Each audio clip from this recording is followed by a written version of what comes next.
Hebrew roots. What is a root? A root is not a word, but is a three-letter formation that serves as the theoretical source of a body of related words. In other words, actual Hebrew words, actual Hebrew vocabulary, will go back to roots. The roots typically have three letters, and you can have many different words that come from the same root. But a root itself is not a word. The three letters in a root are known as radicals. This comes from the Latin word radix, which means a root. So we have, for example, the verb katal, he killed. This comes from the root chof tet lamed. So this is an actual word, he killed, katal. This is just a three-letter root. Both yishma and tishma, he will hear, she will hear, are from the root shin mem lain.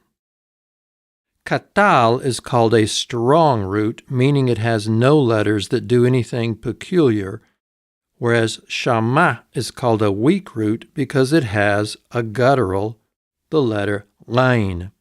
And of course, we already know that lain has some distinctive characteristics. So any root with a letter that does something unusual is called a weak root. A root that has three letters that are all, you might say, standard is called a strong root. Next, the stem. A stem takes the basic meaning, the basic idea of a root in a specific direction. So we have a few stems here as examples. There's the kal stem, meaning basic or simple. So we have the verb malak, which means he reigned, he was king. And that's just the basic meaning, to reign or to be king. We have, for example, the nifal, which is often passive in meaning. So we have nimlak, meaning he was ruled. That is, he was under the rule of a king. Now, you notice the asterisk here. That's because this form is not actually extant in the Hebrew Bible, but we use it for illustration purposes. We have the hifil stem, which is often causative, to cause someone to do something. So himlik, from the same root, malak, means he made him to be king, he caused him to be king, or we might say he enthroned him, or he crowned him.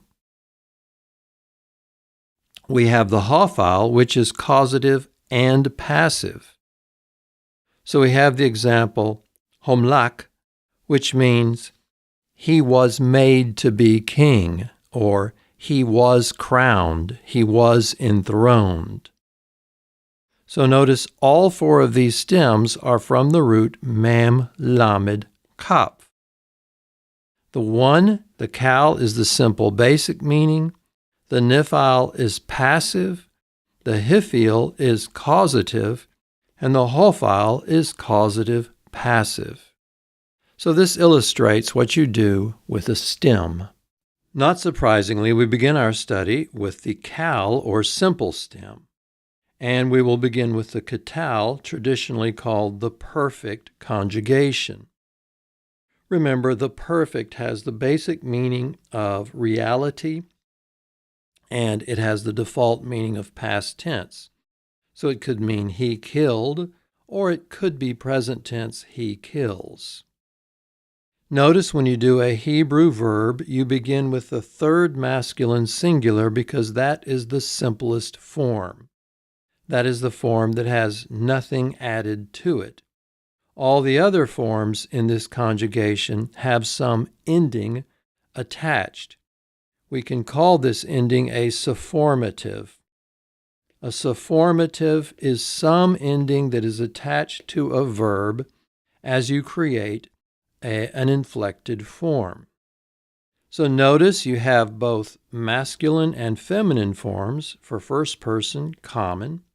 Notice you have singular and plural. So I'm going to read through the conjugation, and you need to repeat after me. katal, katla, katalta, katalt, katalti, katalu, kataltem, katalten, katalnu.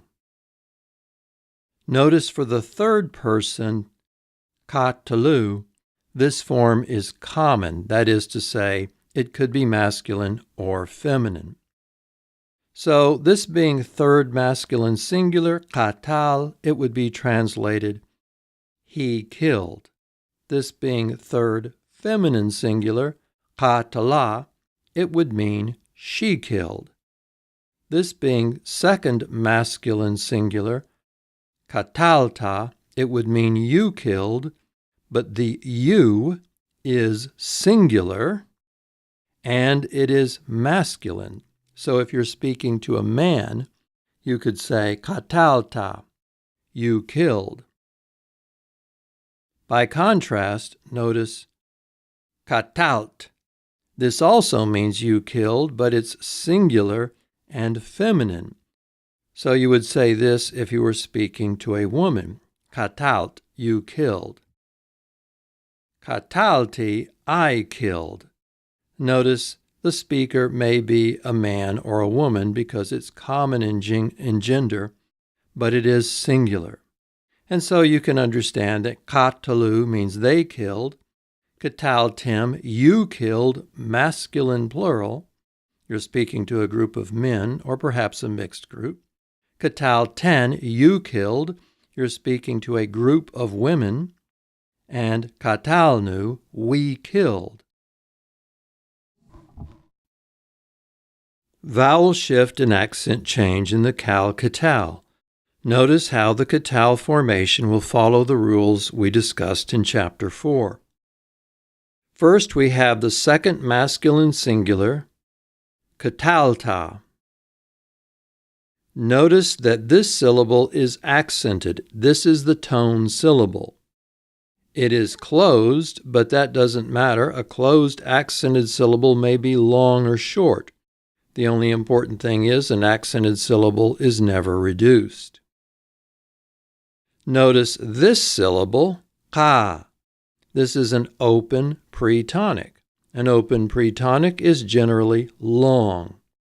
So we have a long vowel, and in this case, in the accented syllable, a short vowel, and then we have the sufformative ending. Katalta. Now look at the second masculine plural, kataltem. Tem is the accented syllable. In this case, then, tal is a closed, unaccented syllable, which must be short. K is an open pretonic, which by rule generally reduces to schwa. So we have the form kataltem. So notice both words are following the rules of vowel shift and accent change. The metheg and syllable division in the verb katalu. Remember, this is the third common plural, they killed. So remember, a metheg is a little vertical line that tells you need to pause there. This creates a syllable break. The syllables are ka, ta, lu. Now, our rule is that an open pretonic is generally long and an open propretonic is generally reduced. In this case, however, because of the metheg, this syllable is pronounced separately and long. It, in a sense, has a minor accent of its own, ka.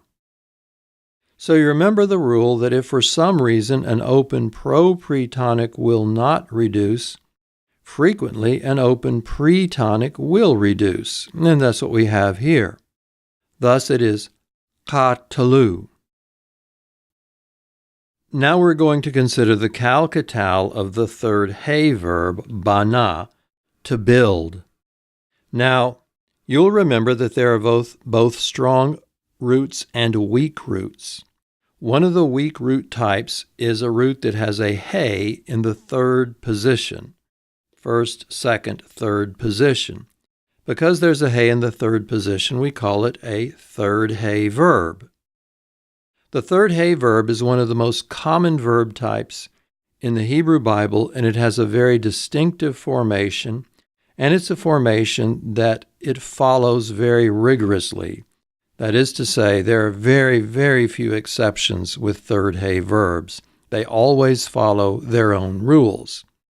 So just as you need to learn the conjugation for the strong verb katal, so also you need to learn the conjugation for the third he verb, and later we'll look at other weak verbs.